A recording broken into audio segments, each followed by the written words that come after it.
Hello and welcome back to Live from Paris. Florence VILLEMINOT is here now with a look at all today's French papers. Hello, Florence. Now, you're going to start off with the reaction to that hostage-taking in Cameroon. 7 French nationals kidnapped there. That's right. And one thing that's really shocked the media is the fact that there are children among the hostages. 4 children, 4 brothers. It's on the front page of Aujourd'hui en France today. 4 enfants otages des terroristes, so 4 children hostage of these terrorists. Now, there's been a little bit of mixed report about what their ages are, but according to Aujourd'hui en France, they're 5, 8, 10, and 12. They were kidnapped with their parents and with their uncle, or someone who's reported to be their uncle, while vacationing in a nature park in northern Cameroon, so not far from the border with Nigeria. French authorities say that Nigerian Islamist militants from Boko Haram could be responsible for the hostage-taking. Aujourd'hui en France actually has an exclusive account from a witness of the kidnapping. His name is Faisal. He's a bus driver for a local company, and he was the first one to alert the police. And he says that he was at an intersection when the car that was transporting the French family was coming in the other direction. He says that 8 men showed up on 4 motorcycles. They had Kalashnikovs, and they headed straight for the French car. One man got off the motorcycle, got into the French car, and drove off into some unknown direction. Okay, interesting details there. And this comes, of course, amid the French-led intervention in Mali to try and rout the Islamists there. That's right. There's a very interesting piece in Slate today about the imagery of war, actually, because one criticism that's come up about the French intervention in Mali is that there aren't very many pictures, there's not very much footage coming out, and most of all this is controlled by the army, so it's hard to understand exactly what's going on.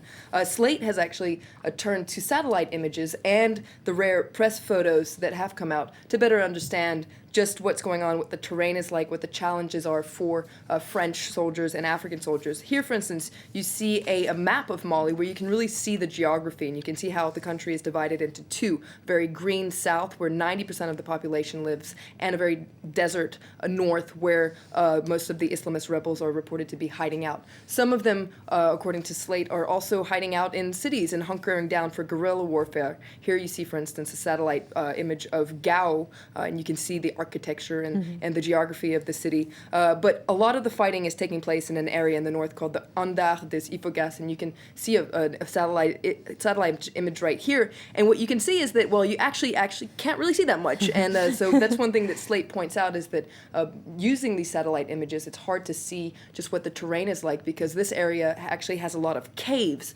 and that is going to be one of the big challenges for the French army. In fact, that is the area where a French soldier died yesterday. Well, French papers, meanwhile, also focusing on another initiative by France and Mali, and that's pumping in aid. That's right. Le Figaro points out that France's relationship with Mali isn't all about the war, it's also about aid.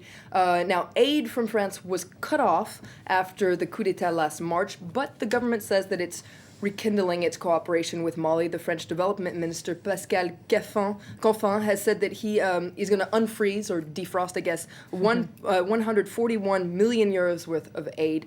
So that would be also relaunching several projects that were put on hold, such as building waterworks, etc. And just to finish up on the French coverage of the events in the region today, let's look at a cartoon in Libération by Willem, where it looks at the effect of all this on François Hollande's popularity. And you see Hollande on the left there looking at opinion polls. They got a boost during the intervention in Mali, and he says, what I need is a Mali effect every week.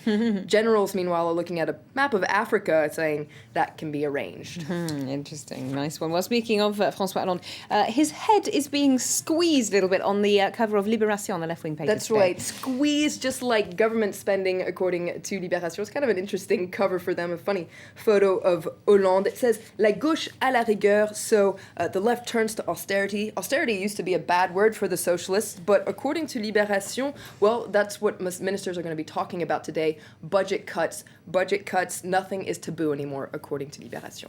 Okay, thank you very much indeed, Florence, for that look at today's French papers.